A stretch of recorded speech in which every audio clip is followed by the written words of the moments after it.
Tag question special cases. Dear student, আমাদের এই লেসনে আমরা এমন কিছু সেন্টেন্স নিয়ে আলোচনা করব যেই সেন্টেন্সগুলো স্পেশালি আমরা এখানে উপস্থাপন করেছি।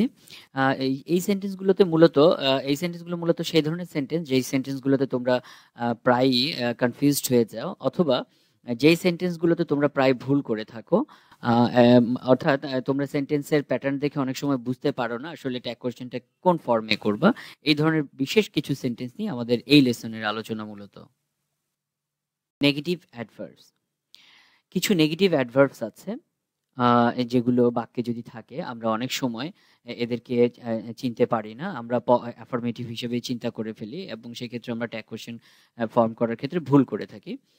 এই নেগেটিভ অ্যাডভার্বসগুলো হলো মূলত hardly, scarcely, rarely, never, etcetera. এই ধরনের শব্দগুলো যদি বাক্যে থাকে তাহলে তোমরা সেই ধরনের বাক্যকে যখন ট্যাগ কোয়েশ্চেন করবে, সেই ধরনের বাক্যের শেষে যখন ট্যাগ কোয়েশ্চেন জুড়ে দিবে, সেই ক্ষেত্রে তোমরা নো, নট এগুলো আনবে না। That means you have never liked me. You have never liked me, হ্যাভটি এখানে কন্ট্রাক্টেড ফর্মে আছে ইউর সাথে।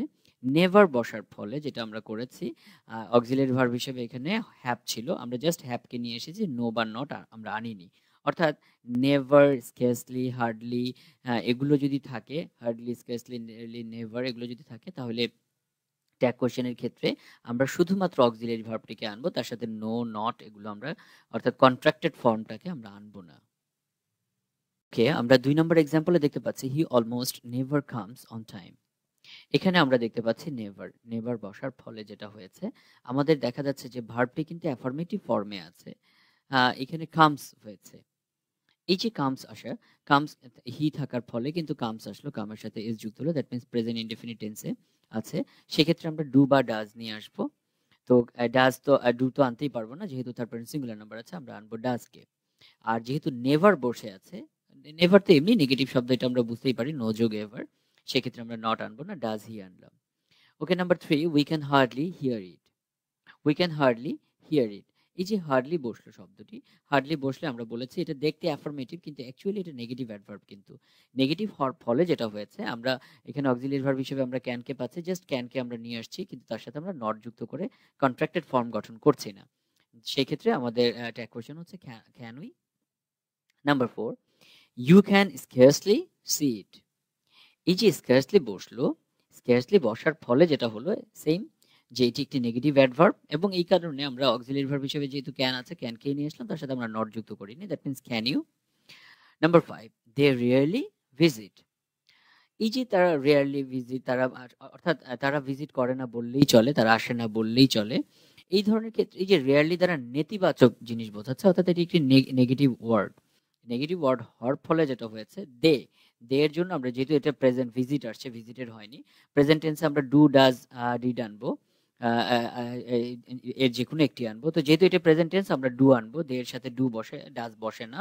আর যেহেতু এটা পাস্ট টেন্স নয়, ভিজিটেড হয়নি, ভিজিট, এই জন্য আমরা ডুই নিয়ে আসলাম। আর যেহেতু রিয়ারলি নেগেটিভ অ্যাডভার্ব, এই জন্য নট যুক্ত করলাম না আমরা, সেক্ষেত্রে আমরা ডু দে ট্যাগ কোয়েশ্চেন হিসেবে ফর্ম করলাম। এবার আসো, সাবজেক্ট যদি নেগেটিভ হয় তাহলে কি করব। অনেক সময় সাবজেক্টগুলো নেগেটিভ ফর্মে থাকে, যেমন আমরা নান, নাথিং, নান, এই ধরনের যদি শব্দ আমাদের সাবজেক্ট হিসেবে বসে, সেই ক্ষেত্রে আমাদের খুব সহজভাবেই আমরা অ্যাফার্মেটিভ ফর্মে করব ট্যাগ কোয়েশ্চেনটি। তো কিভাবে করব আমরা দেখে নিই। নান কেম হিয়ার, কেম, তার মানে এটা বুঝতে পারছি এটা পাস্ট টেন্সে আছে, যেহেতু কোনো অক্সিলারি ভার্ব নেই, এই জন্য আমরা ডিড আনবো। আর যদি কোনো অক্সিলারি ভার্ব না থাকে, সেক্ষেত্রে আমরা অবশ্যই আমাদের ট্যাগ কোয়েশ্চেন করার ক্ষেত্রে ডিড কে আনবো। আর যেহেতু নান এটা নেগেটিভ শব্দ, নো যোগ ওয়ান, নো প্লাস ওয়ান হিসেবে নান আসে, সেক্ষেত্রে আমরা নট আনবো না, সেক্ষেত্রে আমরা ডিড। আর নান যদি বসে, নো বডি, এই জাতীয় শব্দগুলো বসলে আমরা সাবজেক্ট হিসেবে, সাবজেক্টের প্রোনাউন হিসেবে আমরা দে আনি, সেক্ষেত্রে did they. Nothing works, subject হচ্ছে নাথিং, নো যোগ এনিথিং, এই যে নো প্লাস এনিথিং, এখানে নেগেটিভ শব্দ আছে, সাবজেক্টই নেগেটিভ, সেক্ষেত্রে আমার ট্যাগ কোশ্চেনটি হয়ে যাবে অ্যাফার্মেটিভ। আর এখানে যেহেতু ওয়ার্কস, ওয়ার্কের সাথে একটি এস যুক্ত হয়েছে, কখনো যদি ভার্বের সাথে এস বা ইয়েস দেখো, বুঝতে হবে সেটি প্রেজেন্ট ইনডেফিনিটে আছে, আর সেক্ষেত্রে অক্সিলারি ভার্ব হিসেবে সবসময় ডাজ আনতে হবে। সেক্ষেত্রে আমরা ডাজ আনলাম, আর নাথিং এর জন্য আমরা নট আনলাম না, যেহেতু এটা নেগেটিভ, আমাদের ট্যাগ কোশ্চেন হয়ে যাবে অ্যাফার্মেটিভ। ওকে, আর নাথিং থাকলে সবসময় তোমরা প্রোনাউন হিসেবে ইট কে আনবা। তার মানে ডাজ ইট। সেম প্রথম এক্সাম্পলের মতো আমরা 3 নম্বর এক্সাম্পলটা একই রকম অনেকটা। None of them can help, এখানে শুধুমাত্র ব্যতিক্রম হচ্ছে এখানে আমার একটি অক্সিলিয়ারি ভার্ব আছে, এখানে ছিল না, এজন্য ডিড আনলাম। এখানে ক্যান অক্সিলিয়ারি ভার্বটা ছিল, এখানে ক্যান নিয়ে আসলাম। আর নান আগেই বলেছি, নান থাকলে আমরা সাবজেক্ট হিসেবে, আমরা সাবজেক্টের প্রোনাউন হিসেবে আমরা দে আনবো। তার মানে ক্যান দে উইথ নাথিং, অর্থাৎ সাবজেক্ট হিসেবে যদি নাথিং বসে বাক্যে, সেক্ষেত্রে আমরা ইট ব্যবহার করব। নাথিং ব্যাড হ্যাপেন্ড, কোনো খারাপ কোনো কিছুই ঘটেনি। এই যে পাস্ট টেন্স, যেহেতু হ্যাপেন থেকে হ্যাপেন্ড এসছে, পাস্ট টেন্স, আমার ডিড আসবে। যেহেতু কোনো অক্সিলিয়ারি ভার্ব নেই, অক্সিলিয়ারি ভার্ব না থাকলে আর ভার্ব যদি মূল ভার্বটি যদি পাস্ট ফর্মে থাকে, সেক্ষেত্রে আমরা অবশ্যই ট্যাগ কোশ্চেনের ক্ষেত্রে ডিড আনবো। ডিড নিয়ে আসলাম। আর যেহেতু নাথিং নেগেটিভ শব্দ, সেহেতু নট যুক্ত করলাম না এখানে আমাদের ট্যাগ কোশ্চেনে। আর নাথিং থাকলে আমরা সাবজেক্ট হিসেবে, নাথিং থাকলে আমরা প্রোনাউন ফর্মে ট্যাগ কোশ্চেনে আমরা সাবজেক্টকে ইট হিসেবে আনবো। That means did it. বাক্যের মেইন সেন্টেন্সের যদি সাবজেক্ট হিসেবে আমরা নোবডি, সামবডি, এভরিবডি, নান, সামওয়ান, এভরিওয়ান, এই শব্দগুলোকে যদি দেখি, তাহলে আমরা ট্যাগ কোশ্চেন করার ক্ষেত্রে আমরা সাবজেক্টের প্রোনাউন ফর্ম হিসেবে দে কে ব্যবহার করব, শুধুমাত্র দে। অর্থাৎ নোবডি, সামবডি, এভরিবডি, নান, সামওয়ানের পরিবর্তে ট্যাগ কোশ্চেনে প্রোনাউন ফর্ম হিসেবে দে বসবে। আমরা এক্সাম্পলে যদি দেখি, নোবডি লিসেন্ড টু মি, কেউই আমার কথা শোনেনি। ডিড দে, কেন আনলাম? নোবডি লিসেন্ড, কেউই শোনেনি, তার মানে এটা পাস্ট টেন্স। এখানে পাস্ট টেন্স হওয়ার ফলে, যেহেতু এখানে অক্সিলিয়ারি ভার্ব নেই, সেহেতু আমার ডিড আসলো। আর যেহেতু সাবজেক্ট আমার নোবডি, সেহেতু আমার দে আসলো। তার মানে নেগেটিভের জন্য আমি নটটাকে উঠিয়েই দিলাম। এখানে যেহেতু নেগেটিভ ছিল, নো যোগ বডি, আমি ডিডের সাথে আর নট আনলাম না। আর সাবজেক্ট নোবডি থাকার ফলে আমি সাবজেক্টের প্রোনাউন হিসেবে দে কে নিয়ে আসলাম। That means did they with have. অর্থাৎ বাক্যে আমাদের মেইন সেন্টেন্সে যদি হ্যাভ ভার্বটা থাকে এবং সেটি যদি অক্সিলিয়ারি ভার্ব হিসেবে না থাকে, অর্থাৎ নট অ্যান অক্সিলিয়ারি ভার্ব, অর্থাৎ সে যেই বাক্যে হ্যাভ আছে, হ্যাভ ছাড়া যদি অন্য কোনো ভার্ব না থাকে, তখন আমরা বুঝবো যে হ্যাভটি মূল ভার্ব হিসেবে বসেছে। এবং সেই ক্ষেত্রে আমরা খুব ভালো হয় যদি আমরা অক্সিলিয়ারি ভার্ব হিসেবে ট্যাগ কোশ্চেন আমরা ডু কে নিয়ে আসি। আমরা এক্সাম্পলে দেখতে পাচ্ছি, ইউ হ্যাভ আ ফেরারি, তোমার একটি ফেরারি গাড়ি আছে। এই যে ইউ হ্যাভ, এখানে আছে শব্দটি, আরেকটি কথা মনে রাখবে, হ্যাভ যদি মেইন ভার্ব হিসেবে বসে, তাহলে এটা আছে অর্থটি প্রকাশ পায়, অর্থাৎ তার নিজস্ব অর্থটি এখানে প্রকাশিত হয়। ইউ হ্যাভ, তোমার আছে, আ ফেরারি। এখন এই ক্ষেত্রে হ্যাভের পরিবর্তে আমরা হ্যাভটাকে না এনে আমরা ডু কে নিয়ে আসছি। আর যেহেতু এটা অ্যাফার্মেটিভ সেন্টেন্স, এই জন্য ট্যাগ কোশ্চেনটা কন্ট্রাক্টেড ফর্মে ডোন্ট হয়ে গেছে।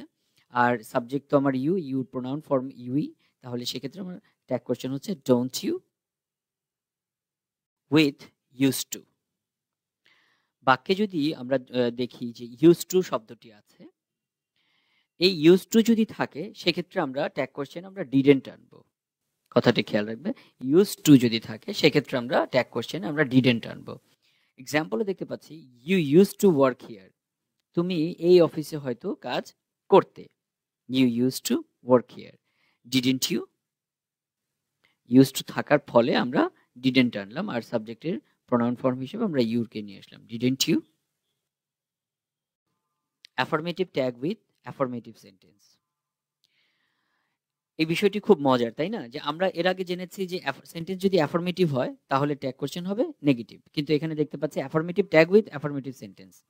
মানে সেন্টেন্স যদি অ্যাফার্মেটিভ হয়, তাহলে ট্যাগ কোশ্চেনটাও অ্যাফার্মেটিভ হবে। তোমরা মনে রাখবে, এই বিষয়টি একটু অপ্রচলিত। এটি তোমরা পরীক্ষার খাতায় ব্যবহার করার চেষ্টা করবে না আপাতত। এই বিষয়টি যেহেতু অপ্রচলিত, তো তারপরে তোমাদের জানার সুবিধার্থে আমি দিলাম। এই ক্ষেত্রে যে জিনিসটা হচ্ছে যে এই রকম অ্যাফার্মেটিভ ট্যাগ বসবে অ্যাফার্মেটিভ সেন্টেন্সের ক্ষেত্রে তখনই, যখন আমরা ওই সেন্টেন্স দিয়ে, মূল সেন্টেন্সটি দিয়ে সারপ্রাইজ অথবা ইন্টারেস্টকে প্রকাশিত হতে দেখব। অর্থাৎ সেন্টেন্সটি যদি কোনো বিষয়ে সারপ্রাইজ অথবা ইন্টারেস্ট প্রকাশ করে, সেই ক্ষেত্রে আমরা এই ধরনের ফরমেশনে যাব। যেমন, you are moving to UK, তুমি ইউকে যাচ্ছ, তাই না? মানে এই বিষয়টি আমার কাছে খুব ইন্টারেস্টিং, আমি খুব জানার জন্য ইন্টারেস্টেড, অথবা আমি খুব সারপ্রাইজড বিষয়টিতে। You are moving to UK, are you? এক্ষেত্রে সেন্টেন্সটি অ্যাফার্মেটিভ হওয়া সত্ত্বেও ট্যাগ কোশ্চেনটি নেগেটিভ হয়নি, আরেন্ট না দিয়ে আমরা আর ব্যবহার করলাম। With their. ট্যাগ কোয়েশ্চেন করার ক্ষেত্রে আমরা যদি মূল সেন্টেন্সের সাবজেক্ট হিসেবে দেয়ারকে দেখি, সেক্ষেত্রে আমরা কি করব? সেক্ষেত্রে মনে রাখবে, যদি দেয়ার ইজ অথবা দেয়ার আর এইভাবে যদি সেন্টেন্সটি শুরু হয়, সেক্ষেত্রে খুব সহজ বিষয়টি যে ট্যাগ কোয়েশ্চেনে প্রোনাউন হিসেবে নর্মালি তোমরা দেয়ারকেই ব্যবহার করবে। যেমন এক্সাম্পলে, দেয়ার আর 2 টিভিস, আরএন্ট দেয়ার, অর্থাৎ দেয়ার আর এর আর থাকাতে আমরা আর থাকাতে আরএন্ট আনলাম, যেহেতু এটা অ্যাফার্মেটিভ ছিল, নট যুক্ত করে দিলাম কন্ট্রাক্টেড ফর্ম, আর দেয়ার স্থলে আমরা দেয়ারকেই নিয়ে আসলাম সাবজেক্ট হিসেবে। দেয়ার আছে, তার প্রোনাউন ফর্ম হিসেবে আমরা দেয়ারকেই নিয়ে আসলাম। That means আরএন্ট there